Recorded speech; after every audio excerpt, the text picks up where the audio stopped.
नमस्कार दोस्तों, मैं Dharmendra Verma online study with DK में आपका बहुत बहुत स्वागत करता हूं। आज का वीडियो बहुत ही इंटरेस्टिंग होने वाला है क्योंकि आज के वीडियो में आपको बाल विकास के महत्वपूर्ण सिद्धांतों के बारे में बताया जाएगा जो 2011 से लगाकर जितनी भी 2000 टेट एग्जाम हुई, चाहे वो सीटेट एग्जाम हो, रीट हो, यूपी टेट हो, एमपी टेट हो, स्टेट हो, पीटेट हो या फिर अन्य टेट एग्जाम हो, सभी में से 65 अति महत्वपूर्ण सिद्धांतों को लिया गया है। कितने यहाँ पर सिद्धांत आपको मिलेंगे? 65 अति महत्वपूर्ण सिद्धांत मिलेंगे। यदि आपने 65 कंप्लीट कर लिए, अच्छे से याद कर लिया तो 2 से 3 नंबर आपके कहीं नहीं गए। बहुत मेहनत लगती है इस प्रकार के पीडीएफ बनाने में, तो आपको 3 कार्य जल्दी से कर लेने हैं। सबसे पहले इस वीडियो को लाइक करना है, उसके बाद में इस वीडियो को जितने भी आपके पास ग्रुप है उनमें शेयर करना है, और जो भी ये वीडियो देख रहे हैं सभी को चैनल को सब्सक्राइब कर लेना है। शुरुआत करते हैं। आज का पहला प्रश्न है या फिर पहला सिद्धांत है हमारा, बहुबुद्धि का सिद्धांत किसने प्रतिपादित किया था? गॉर्डनर ने, पियाजे ने, वेस्लर ने या फिर एरिक एरिक्सन ने? बहुबुद्धि का सिद्धांत पूछा गया है, बुद्धि के सिद्धांत से संबंधित प्रश्न है। राइट आंसर आपका होगा गार्डनर। बहुबुद्धि का जो सिद्धांत है यह गार्डनर के द्वारा प्रतिपादित किया गया। दूसरा प्रश्न, व्यक्ति को मापने के लिए 16 पीएफ प्रश्नावली किसने दी? यहाँ पर देखिए प्रश्नावली लिखा हुआ, ध्यान दीजिएगा। व्यक्ति को मापने के लिए 16 पीएफ प्रश्नावली किसके द्वारा दी गई? यह रेट एग्जाम 2021 में पूछा गया था। अब्राहम मास्लो ने, फ्रायड ने, केटल ने या फिर पियाजे ने? राइट आंसर आपका होगा यहाँ पर आरबी केटल। याद रखिएगा, व्यक्ति को मापने के लिए जो 16 पीएफ प्रश्नावली दी गई थी ये आरबी केटल के द्वारा दी गई थी।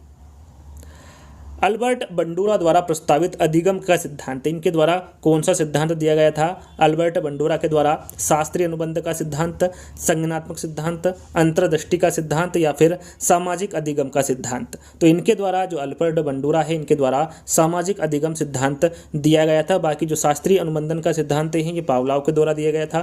संज्ञानात्मक सिद्धांत की बात करें तो ये जन पियाजे के द्वारा दिया गया था, और अंतर्दृष्टि अधिगम सिद्धांत की बात करें तो ये कोहलर के द्वारा दिया गया था। तो यहाँ पर आपका राइट आंसर क्या होगा? 4th वाला। यहाँ भी जो प्रश्न है ये भी रीट एग्जाम में पूछा गया था हाल ही में। अगला प्रश्न है हमारा, सीखने का क्लासिकल कंडीशनिंग सिद्धांत प्रतिपादित किया था, किसके द्वारा किया गया था? स्किनर, पावलाव, थॉर्नडाइक या फिर कोहलबर्ग? तो यहाँ पर आपका राइट आंसर होगा पावलाव। याद रखिएगा, सीखने का जो क्लासिकल कंडीशनिंग सिद्धांत हैं ये पावलाव के द्वारा प्रतिपादित किया गया था। व्यक्तित्व मनोविश्लेषणात्मक सिद्धांत किसने प्रतिपादित किया था? इंपोर्टेंट है, हाल ही में जो रीट एग्जाम हुई थी उसमें ये पूछा गया प्रश्न है। व्यक्तित्व मनोविश्लेषणात्मक सिद्धांत किसके द्वारा प्रतिपादित किया गया? केटल, गिलफोर्ड, कोहलर या फिर फ्रायड? तो यहाँ पर आपका राइट आंसर होगा फ्रायड। सिगमंड फ्रायड के द्वारा व्यक्तित्व मनोविश्लेषणात्मक सिद्धांत प्रतिपादित किया गया। यहाँ पर 4th वाला विकल्प आपका सही होगा। छठा प्रश्न, बुद्धि का तरल मॉडल किसने दिया था? यहाँ पर देखिए बुद्धि का तरल मॉडल किसके द्वारा दिया गया था? केटल के, गिलफोर्ड के, कोहलर के या फिर स्पीयरमैन के? तो छठे का आपका आंसर होगा केटल के। जो आरबी केटल है इनके द्वारा बुद्धि का तरल मॉडल प्रस्तुत किया गया या फिर इनके द्वारा दिया गया था। तो यहाँ पर पहला वाला विकल्प आपका सही होगा। 7वां प्रश्न, शिक्षा की किंडरगार्टन पद्धति का प्रतिपादन ये किसके द्वारा किया गया था? टीपी नन के, स्पेंसर के, फ्रोबेल के या फिर मोंटेसरी के? तो 7वें का आंसर होगा आपका फ्रोबेल। याद रखिएगा, फ्रोबेल द्वारा शिक्षा की किंडरगार्टन पद्धति का प्रतिपादन फ्रोबेल के द्वारा किया गया था। अगला प्रश्न, यदि आपको वीडियो पसंद आ रहा है तो वीडियो को आपको जल्दी से लाइक कर देना है, शेयर कर देना है और चैनल को सब्सक्राइब कर देना है। तो 8वां प्रश्न है, बुद्धि लब्धि। बुद्धि लब्धि संप्रत्यय किसने विकसित किया? बिने ने, रीड ने, टर्मन ने या फिर केटेल ने? तो बुद्धि लब्धि संप्रत्यय के बारे में पूछा गया है, आपका राइट आंसर होगा टर्मन। याद रखिएगा, इंपॉर्टेंट है, बुद्धि लब्धि का जो संप्रत्यय है ये किसके द्वारा विकसित किया गया था? तो टर्मन के द्वारा विकसित किया गया था। अधिगम का बंध सिद्धांत, अधिगम का बंध सिद्धांत ये किसके द्वारा दिया गया था? थॉर्नडाइक, वाटसन, पावला या फिर कोहलर? तो 9 का आंसर होगा आपका थॉर्नडाइक। याद रखिएगा, जो अधिगम का बंध सिद्धांत है ये थॉर्नडाइक के द्वारा दिया गया था। विनेटिका विधि, जिसको इकाई विधि के नाम से भी जाना जाता है, इसका प्रतिपादक किसके द्वारा किया गया था? यहाँ पर 4 विकल्प है, कार्टन, वासबर्न, टर्मन, आर्मस्ट्रॉन्ग या फिर लिकर्ड? किसके द्वारा विनेटिका विधि का प्रतिपादक किया गया था? 10वें का आंसर होगा आपका कार्टन, वासबर्न, इनके द्वारा इकाई विधि का प्रतिपादक किया गया। यहाँ पर पहला वाला विकल्प आपका सही होगा।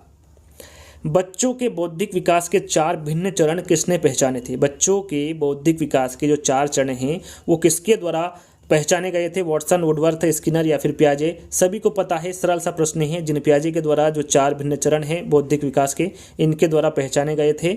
आगे हम बढ़ेंगे। 12वां प्रश्न है, व्यवहारवाद का जनक, व्यवहारवाद का जनक किसे कहा जाता है? वाटसन को, गुदरी को, हेप को या फिर लेविन को? तो 12वें का आपका आंसर होगा वाटसन को।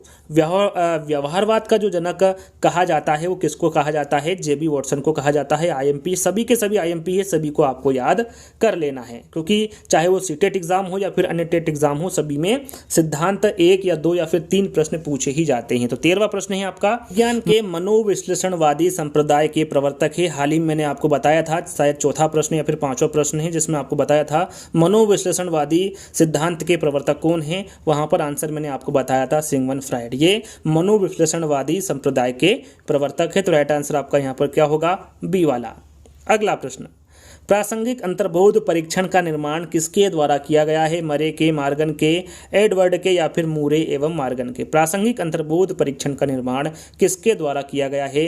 राइट आंसर आपका होगा मूरे एवं मार्गन। किसके द्वारा किया गया है? प्रासंगिक अंतर्बोध परीक्षण का निर्माण मूरे एवं मार्गन के द्वारा किया गया है। अभिप्रेरणा के मनोविश्लेषणात्मक सिद्धांत के प्रतिपादक कौन थे? हल, मैकडूगल, फ्रायड या फिर मेस्लो? तो यहाँ पर आपका राइट आंसर होगा फ्रायड। याद रखिएगा, अभिप्रेरणा के मनोविश्लेषणात्मक सिद्धांत के प्रतिपादक कौन होंगे? फ्रायड होंगे। व्यक्तित्व के मानवतावादी सिद्धांत का पक्षधर कौन है? यहाँ पर देखिए, व्यक्तित्व के मानवतावादी सिद्धांत के पक्षधर के बारे में पूछा गया है। कौन है? मैकडूगल है, मास्लो है, रोजर्स है या फिर गिलफोर्ड है? तो यहाँ पर आपका राइट आंसर होगा मास्लो। व्यक्तित्व के मानवतावादी सिद्धांत के जो पक्षधर होंगे वो मास्लो होंगे। अगला प्रश्न, बुद्धि का द्विकारक सिद्धांत किसने प्रस्तावित किया था? बुद्धि का द्विकारक सिद्धांत के बारे में पूछा गया है। स्पीयरमैन है, जॉनसन है, पियाजे है या फिर बीने है? तो यहाँ पर आपका राइट आंसर होगा स्पीयरमैन। बुद्धि का द्विकारक सिद्धांत के बारे में पूछे या फिर बुद्धि का त्रिकारक सिद्धांत के बारे में पूछे, ये दोनों ही किसने प्रस्तावित किए हैं? स्पीयरमैन के द्वारा ही किए गए हैं। तो राइट आंसर आपका यहाँ पर पहला वाला होगा। अंतर्दृष्टि द्वारा सीखने का सिद्धांत किसने प्रतिपादित किया था? गेस्टाल्ट सिद्धांतवादी ने, पावलोव ने, जिन्हें पियाजे ने या फिर वुडवर्थ ने? तीसरे वाले विकल्प में आपने ध्यान दिया होगा, तो राइट आंसर आप लगा सकते हैं गेस्टाल्ट सिद्धांतवादी। वहां पर मैंने कोहलर बताया था और कोहलर गेस्टाल्ट सिद्धांतवादी के अंतर्गत ही आते हैं। तो राइट आंसर आपका यहाँ पर पहला वाला होगा। ह्यूरिस्टिक विधि के प्रतिपादक कौन है? आर्मस्ट्रांग है, वासबर्न है, गटमैन है या फिर लिकर्ड है? ह्यूरिस्टिक विधि के प्रतिपादक के बारे में पूछा गया है। आपका राइट आंसर होगा H.E. आर्मस्ट्रांग। याद रखिएगा, इंपॉर्टेंट है, H.E. आर्मस्ट्रांग ह्यूरिस्टिक विधि के प्रतिपादक माने जाते हैं। तो पहला वाला विकल्प आपका सही होगा। प्रोजेक्ट प्रणाली का प्रतिपादन किया, यहाँ पर देखिए प्रोजेक्ट प्रणाली का प्रतिपादन किसके द्वारा किया गया है? ब्रूनर के, रिस्क के, किलपेट्रिक के या फिर रॉबर्ट ग्लेजर के? तो इसका जो प्रतिपादक किया गया है प्रोजेक्ट प्रणाली का, ये किलपेट्रिक के द्वारा किया गया है। यहाँ पर तीसरा वाला विकल्प आपका सही होगा। ब्रेल लिपि के प्रतिपादक कौन है? सभी को पता है, 4 विकल्प पढ़ने की आवश्यकता नहीं है। ब्रेल लिपि के प्रतिपादक कौन होंगे? लुई ब्रेल होंगे। कोहलर ने विकसित किया है, कोहलर ने कौन सा सिद्धांत विकसित किया है? बॉन्ड सिद्धांत, अंतर्दृष्टि सिद्धांत, फील्ड सिद्धांत या फिर अनुबंधन सिद्धांत? कोहलर के द्वारा कौन सा सिद्धांत विकसित किया गया है? राइट आंसर आपका होगा अंतर्दृष्टि सिद्धांत, जिसके बारे में आपको बता चुका हूँ। पुनरावृत्ति का सिद्धांत, पुनरावृत्ति का सिद्धांत ये किसके द्वारा विकसित किया गया है या फिर किसके द्वारा दिया गया है? स्टेनले हॉल, मैकडूगल, फ्रायड या फिर मेस्लो? पुनरावृत्ति का सिद्धांत के बारे में पूछा गया है। आपका राइट आंसर होगा स्टेनले हॉल। पुनरावृत्ति का सिद्धांत स्टेनले हॉल के द्वारा विकसित किया गया है। अगला प्रश्न, बुद्धि गुणांक का संप्रत्यय सर्वप्रथम दिया था, सर्वप्रथम किसके द्वारा दिया गया था? स्टर्न के, साइमन के, बीने के या फिर हेनरी के? तो बुद्धि गुणांक का संप्रत्यय के बारे में पूछा गया है कि सर्वप्रथम किसके द्वारा दिया गया था? तो ये बीने के द्वारा दिया गया था। किसके द्वारा? बीने के। यहाँ पर तीसरा वाला विकल्प आपका सही होगा। भाषा विकास का सिद्धांत किसके द्वारा दिया गया था? चोम्स्की, स्टर्न, साइमन या फिर मेस्लो? भाषा विकास का सिद्धांत के बारे में पूछा गया है। आपका राइट आंसर यहाँ पर क्या होगा? चोम्स्की। याद रखिएगा, इंपॉर्टेंट है, भाषा विकास का सिद्धांत चोम्स्की के द्वारा दिया गया।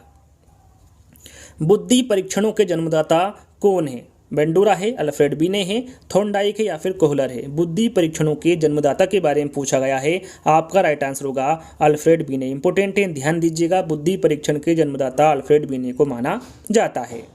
अगला प्रश्न, रोरसा स्याही धब्बा परीक्षण विधि के प्रतिपादक कौन है? हरमन रोरसा है, बेंडूरा है, हल है या फिर कोहलर है?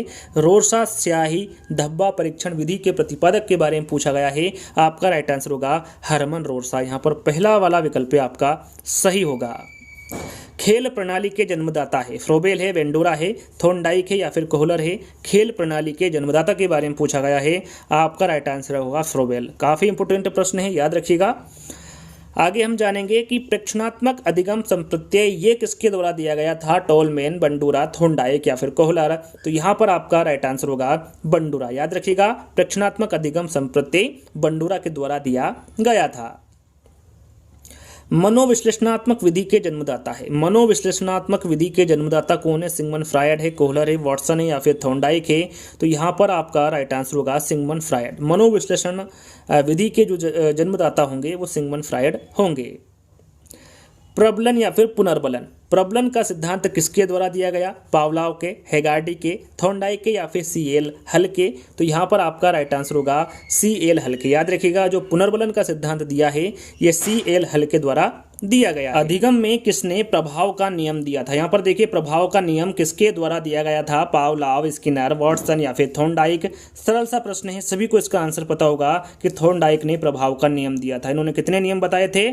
2 नियम बताए थे, मुख्य नियम और गौण नियम। मुख्य नियम के अंतर्गत इन्होंने 3 नियम बताए थे, जिसमें आपका तत्परता का नियम, अभ्यास का नियम और प्रभाव का नियम आता है। जिसमें प्रभाव का नियम किसके अंतर्गत आता है? ये मुख्य नियम के अंतर्गत आता है। यदि बात करें हम यहाँ पर गौण नियम के बारे में, तो गौण नियम में इन्होंने कितने नियम बताए हैं? 5 नियम बताए हैं। तो कौन कौन से? बहुप्रतिक्रिया का नियम, आत्मीकरण का नियम, मानसिक विन्यास का नियम, आंशिक क्रिया का नियम और साहचर्य परिवर्तन का नियम। ये 5 प्रकार के नियम इन्होंने गौण नियम के अंतर्गत बताए हैं। ध्यान दीजिएगा, मुख्य नियम में 3 बताए हैं और गौण नियम में इन्होंने 5 नियम बताए हैं, जिसके बारे में आपको मैं बता चुका हूँ। जो प्रभाव का नियम है ये मुख्य नियम के अंतर्गत आता है और किसके द्वारा दिया गया है? तो ये थॉर्नडाइक के द्वारा दिया गया है। अगला प्रश्न, आवश्यकता का पदानुक्रम सिद्धांत किसके द्वारा प्रतिपादित किया गया था? वाटसन, मेस्लो, कोहलर या फिर पावलाव? तो यहाँ पर आपका राइट आंसर होगा मेस्लो। काफ़ी इंपॉर्टेंट प्रश्न है। आवश्यकता का पदानुक्रम सिद्धांत मेस्लो के द्वारा प्रतिपादित किया गया था। डाल्टन विधि के प्रतिपादक कौन हैं? पार्कहट्स है, फ्रायड है, एडलर है या फिर सलीवन है? यहाँ पर डाल्टन विधि के प्रतिपादक के बारे में पूछा गया है, आपका राइट आंसर होगा पार्कहट्स। काफ़ी इंपॉर्टेंट प्रश्न है, ध्यान दीजिएगा। डाल्टन विधि के प्रतिपादक पार्कहट्स को माना जाता है। मॉन्टेसरी विधि के प्रतिपादक कौन है? पार्कहट्स है, मारिया मॉन्टेसरी है, बंडूरा है या फिर फ्रायड है? सभी को इसका आंसर पता होगा, सरल सा प्रश्न है। मॉन्टेसरी विधि के प्रतिपादक किसको माना जाता है? मैडम मारिया मॉन्टेसरी को माना जाता है। सामाजिक अधिगम सिद्धांत किसने दिया था?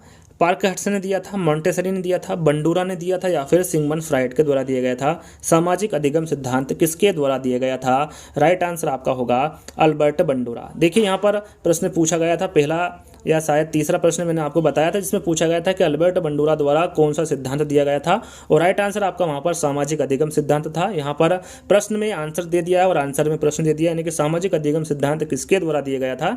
तो ये अल्बर्ट बंडूरा के द्वारा दिया गया था। प्रश्नावली विधि के प्रवर्तक कौन है? थॉर्नडाइक है, गाल्टन है, वुडवर्थ है या फिर स्टन है? प्रश्नावली विधि के प्रवर्तक के बारे में पूछा गया है, आपका राइट आंसर होगा वुडवर्थ। याद रखिएगा, प्रश्नावली विधि के प्रवर्तक कौन होंगे? वुडवर्थ होंगे। अगला प्रश्न, समाज मिति विधि के प्रवर्तक कौन है? मोरेनो है, फ्रायड है, गाल्टन है या फिर थॉर्नडाइक है? 38 का राइट आंसर होगा आपका J.L. मोरेनो। समाज मिति विधि के जो प्रवर्तक होंगे वो J.L. मोरेनो होंगे। बालक अंतर्बोध परीक्षण के प्रवर्तक कौन है? बालक अंतर्बोध परीक्षण के प्रवर्तक के बारे में पूछा गया है। बेलक है, वुडवर्थ है, डेडलर है या फिर पाइन है? तो यहाँ पर आपका राइट आंसर होगा लियोपोल्ड बेलक। ये बालक अंतर्बोध परीक्षण के प्रवर्तक होंगे। यहाँ पर पहला वाला विकल्प आपका सही होगा। अगला प्रश्न, स्वतंत्र शब्द साहचर्य परीक्षण के प्रवर्तक कौन है? वुडवर्थ है, फ्रायड है, गेटलर है या फिर गाल्टन है? तो यहाँ पर आपका राइट आंसर होगा गाल्टन। स्वतंत्र शब्द साहचर्य परीक्षण के प्रवर्तक कौन होंगे? गाल्टन होंगे। चलिए आगे बात करते हैं। अगला प्रश्न हमारा, सामान्य तथा विशिष्ट कारक सिद्धांत के प्रतिपादक कौन है? सामान्य तथा विशिष्ट कारक सिद्धांत के प्रतिपादक के बारे में पूछा गया है। अल्फ्रेड बीने है, स्पीयरमैन है, गिलफोर्ड है या फिर थर्स्टन है? तो यहाँ पर आपका राइट आंसर होगा स्पीयरमैन है। याद रखिएगा, सामान्य तथा विशिष्ट कारक सिद्धांत का प्रतिपादक कौन है? स्पीयरमैन है। द्विकारक के बारे में पूछे, त्रिकारक के बारे में पूछे या फिर सामान्य तथा विशिष्ट कारक सिद्धांत के बारे में पूछे, ये किसके द्वारा दिया गया है? स्पीयरमैन के द्वारा दिया गया है। अगला प्रश्न, समूह खंड बुद्धि का सिद्धांत ये किसके द्वारा दिया गया है? अल्फ्रेड बीने, स्पीयरमैन, गिलफोर्ड या फिर थ्रस्टन? समूह खंड बुद्धि का सिद्धांत किसके द्वारा दिया गया है? तो ये थ्रस्टन के द्वारा दिया गया है। यहाँ पर डी वाला विकल्प आपका सही होगा। प्रथम मनोवैज्ञानिक प्रयोगशाला की स्थापना किसके द्वारा की गई थी? गाल्टन, हल, उंट या फिर वाटसन? तो यहाँ पर आपका राइट आंसर होगा विलियम उंट। याद रखिएगा, जो प्रथम मनोवैज्ञानिक प्रयोगशाला की जो स्थापना की गई थी ये विलियम उंट के द्वारा की गई थी। कब की गई थी? तो ये 1879 यानी कि 1879 में इसकी स्थापना की गई थी। कहाँ पर की गई थी? तो लिप्जिंग में की गई थी। कहाँ पर? लिप्जिंग में। तो याद रखिएगा, तीसरा वाला विकल्प आपका यहाँ पर सही होगा। मंदबुद्धि बालकों को शिक्षित करने के प्रथम विद्यालय किसने स्थापित किए? काफ़ी इंपॉर्टेंट हैं। टर्मेन ने, सेगविन ने, गार्डनर ने या फिर बीने ने? तो यहाँ पर आपका राइट आंसर होगा सेगविन ने। इंपॉर्टेंट है, ध्यान दीजिएगा। मंदबुद्धि बालकों को शिक्षित करने के प्रथम विद्यालय किसके द्वारा स्थापित किया गया था? तो ये सेगविन के द्वारा किया गया था। अधिगम मनोविज्ञान का जनक कौन है? एबिंगहॉस है, गुदरी है, हेब है या फिर लेविन है? अधिगम मनोविज्ञान का जनक के बारे में पूछा गया है। आपका राइट आंसर होगा एबिंगहॉस। इनको अधिगम मनोविज्ञान का जनक माना जाता है। तो पहला वाला विकल्प आपका सही होगा। अधिगम अवस्थाओं के प्रतिपादक कौन है? अधिगम अवस्थाओं के प्रतिपादक के बारे में पूछा गया है। कौन है? पावलाव है, हेगार्टी है, ब्रूनर है या फिर हल है? तो यहाँ पर आपका राइट आंसर होगा जेरोम ब्रूनर। याद रखिएगा, जो अधिगम अवस्थाओं के प्रतिपादक माने जाते हैं वो जेरोम ब्रूनर को माना जाता है। तो राइट आंसर आपका यहाँ पर तीसरा वाला होगा। शक्ति मनोविज्ञान के जनक कौन है? यहाँ पर देखिए, शक्ति मनोविज्ञान का जनक पूछा गया है। कौन है? जेम्स है, स्किनर है, वोल्फ है या फिर बार्टलेट है? तो यहाँ पर शक्ति मनोविज्ञान के जनक के बारे में पूछा गया है। आपका राइट आंसर होगा वोल्फ। याद रखिएगा, इंपोर्टेंट है, शक्ति मनोविज्ञान के जनक वोल्फ को माना जाता है। अगला प्रश्न, बुद्धिलब्धि अवधारणा के प्रथम प्रतिपादक कौन है? बुद्धिलब्धि अवधारणा के प्रथम प्रतिपादक के बारे में पूछा गया है। गिलफोर्ड है, अल्फ्रेड बीने है, ब्रूनर है या फिर विलियम स्टर्न है? बुद्धिलब्धि अवधारणा के प्रथम प्रतिपादक के बारे में पूछा गया है। आपका यहाँ पर राइट आंसर होगा विलियम स्टर्न। यहाँ पर फोर्थ वाला विकल्प आपका सही होगा। बुद्धि इकाई का सिद्धांत ये किसके द्वारा दिया गया था? स्टर्न एवं जॉनसन के, बर्ट एवं वर्नन के, थर्स्टन व चेव के या फिर बीने एवं साइमन के? बुद्धि इकाई का सिद्धांत किसके द्वारा दिया गया था? राइट आंसर आपका होगा स्टर्न एवं जॉनसन के द्वारा बुद्धि इकाई का सिद्धांत दिया गया था। साहचर्य सिद्धांत के प्रतिपादक कौन है? यहाँ पर देखिए, साहचर्य सिद्धांत के प्रतिपादक के बारे में पूछा गया है। लेविन है, लुई ब्रेल है, मेस्लो है या फिर अलेक्जेंडर बेन है? तो यहाँ पर राइट आंसर आपका होगा, जो साहचर्य सिद्धांत के प्रतिपादक होंगे वो अलेक्जेंडर बेन होंगे। यहाँ पर डी वाला विकल्प आपका सही होगा। किसने सामूहिक अचेतन का संप्रत्यय दिया था? यहाँ पर किसके द्वारा सामूहिक अचेतन का संप्रत्यय दिया गया? युंग, फ्रायड, एडलर या फिर सलीवन? यहाँ पर आपको बताना है किसके द्वारा सामूहिक अचेतन का संप्रत्यय दिया गया था। राइट आंसर आपका यहाँ पर होगा युंग ने। याद रखिएगा, युंग ने सामूहिक अचेतन का संप्रत्यय दिया था। अधिगम का क्रियाप्रसूत अनुबंधन सिद्धांत किसके द्वारा दिया गया था? पावलाव, थॉर्नडाइक, टोलमैन या फिर स्किनर? काफ़ी इंपॉर्टेंट, काफ़ी सरल है, सभी को इसका आंसर पता होगा कि ये अधिगम का जो क्रियाप्रसूत अनुबंधन सिद्धांत हैं ये स्किनर के द्वारा दिया गया था। अधिगम स्थानांतरण के द्वितत्व सिद्धांत के प्रवर्तक है। यहाँ पर देखिए, अधिगम स्थानांतरण के द्वितत्व सिद्धांत के प्रवर्तक के बारे में पूछा गया है। थॉर्नडाइक है, स्पीयरमैन है, जड़ है या फिर गिलफोर्ड है?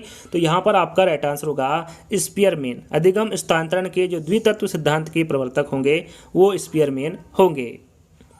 अधिगम में प्रयत्न व भूल के सिद्धांत का प्रतिपादन किसने किया? अधिगम में प्रयत्न व भूल के सिद्धांत के बारे में पूछा गया है। इसका प्रतिपादन किसके द्वारा किया गया? पावलाव, हेगार्डी, थॉर्नडाइक या फिर हल? तो यहाँ पर आपका राइट आंसर होगा थॉर्नडाइक। प्रयत्न व भूल के सिद्धांत का प्रतिपादन किसके द्वारा किया गया था? तो यह थॉर्नडाइक के द्वारा किया गया था।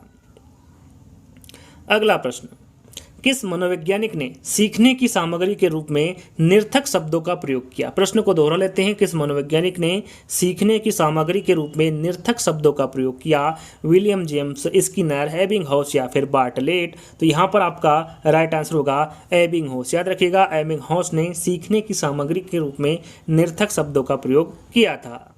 बहुखंड या बहुतत्व बुद्धि का सिद्धांत किसके द्वारा दिया गया? पावलाव, स्किनर, वाटसन या फिर थॉर्नडाइक? तो बहुखंड या फिर बहुतत्व बुद्धि का जो सिद्धांत है ये थॉर्नडाइक के द्वारा प्रतिपादित किया गया था। अगला प्रश्न, सीखने के नियम दिए हैं। सीखने के नियम किसके द्वारा दिए गए हैं? पावलोव के, स्किनर के, थॉर्नडाइक के या फिर कोहलर के। सीखने के नियम थोड़ी देर पहले मैंने इसके बारे में आपको बताया था। राइट आंसर आपका क्या होगा? थॉर्नडाइक। सीखने के नियम थॉर्नडाइक के द्वारा दिए गए हैं। मानसिक आयु के प्रत्यय का सर्वप्रथम प्रयोग किसके द्वारा किया गया? थॉर्नडाइक, गिलफोर्ड, स्पीयरमैन या फिर बीने साइमन। तो यहाँ पर आपका राइट आंसर होगा बीने साइमन। मानसिक आयु के प्रत्यय का जो सर्वप्रथम प्रयोग किया गया था ये बीने साइमन के द्वारा किया गया था। प्रयास और भूल सिद्धांत के प्रतिपादक कौन है? इसके बारे में आपको बता चुका हूँ। राइट आंसर आपका क्या होगा? थॉर्नडाइक। प्रयास और भूल सिद्धांत के प्रतिपादक कौन होंगे? थॉर्नडाइक होंगे। समूह गतिशीलता संप्रत्यय के प्रतिपादक है। यहाँ पर समूह गतिशीलता संप्रत्यय के प्रतिपादक कौन है? लेविन है, वॉटसन है, गुथ्री है या फिर गेने है। तो यहाँ पर आपका राइट आंसर होगा लेविन। याद रखिएगा, इंपॉर्टेंट है। समूह गतिशीलता संप्रत्यय के जो प्रतिपादक होंगे वो लेविन होंगे। साइन या फिर चिन्ह का सिद्धांत किसके द्वारा दिया गया? वाहरपे के या सुबेल के, कोहलर के या फिर टोलमैन के। तो जो साइन या फिर जो चिन्ह का सिद्धांत है ये किसके द्वारा दिया गया था? तो ये टोलमैन के द्वारा दिया गया था। यहाँ पर फोर्थ वाला विकल्प आपका सही होगा। अग्रिम संगठक प्रतिमान के प्रतिपादक कौन है? आशुबेल है, वुडवर्थ है, टेडलर है या फिर पाइन है। अग्रिम संगठक प्रतिमान के प्रतिपादक के बारे में पूछा गया है। आपका राइट आंसर होगा आशुबेल। यहाँ पर पहला वाला विकल्प आपका सही होगा। भाषाई सापेक्षता प्राकल्पना के प्रतिपादक कौन है? अल्फ्रेड बीने है, वाहरपे है, गिलफोर्ड है या फिर थ्रस्टन है। तो यहाँ पर आपका राइट आंसर होगा कि भाषाई सापेक्षता प्राकल्पना के जो प्रतिपादक होंगे वो वाहरपे होंगे। यहाँ पर बी वाला विकल्प आपका सही होगा। जैसा कि मैंने आपको बताया था टोटल आपको यहाँ पर 65 प्रश्न मिलेंगे। तो ये अंतिम सिद्धांत हैं। वाक्य पूर्ति परीक्षण विधि के प्रतिपादक है। यहाँ पर देखिए अंतिम प्रश्न ही। यदि आपको वीडियो पसंद आ रहा होगा तो आपको वीडियो को लाइक करना है। वैसे तो यहाँ तक आ ही गए होंगे तो वीडियो को आपको जरूर पसंद आ रहा होगा तो आपको वीडियो को लाइक करना है, जितने भी ग्रुप है सभी में शेयर करना है और चैनल को सब्सक्राइब कर लेना है। यहाँ पर वाक्य पूर्ति परीक्षण विधि के प्रतिपादक के बारे में पूछा गया है। जॉनसन है, वर्नन है, चेव है या फिर टेडलर है। वाक्य पूर्ति परीक्षण विधि के प्रतिपादक कौन होंगे? आपका राइट आंसर होगा पाइन व टेडलर। ये वाक्य पूर्ति परीक्षण विधि के प्रतिपादक होंगे। तो यहाँ पर फोर्थ वाला विकल्प आपका सही होगा। तो आज के जो प्रमुख सिद्धांत थे जो कि 2011 से लगाकर 2000 थे, आज की जो सिद्धांत है के जो वीडियो हैं, जो 65 प्रश्न हैं वो यहीं पर समाप्त होता है। आज का वीडियो आपको कैसा लगा आपको कमेंट्स के माध्यम से बताना है। अच्छा लगे तो लाइक करना है, शेयर करना है और चैनल को सब्सक्राइब कर लेना है। जल्द ही एक नई वीडियो के साथ मिलेंगे। जब तक के लिए धन्यवाद।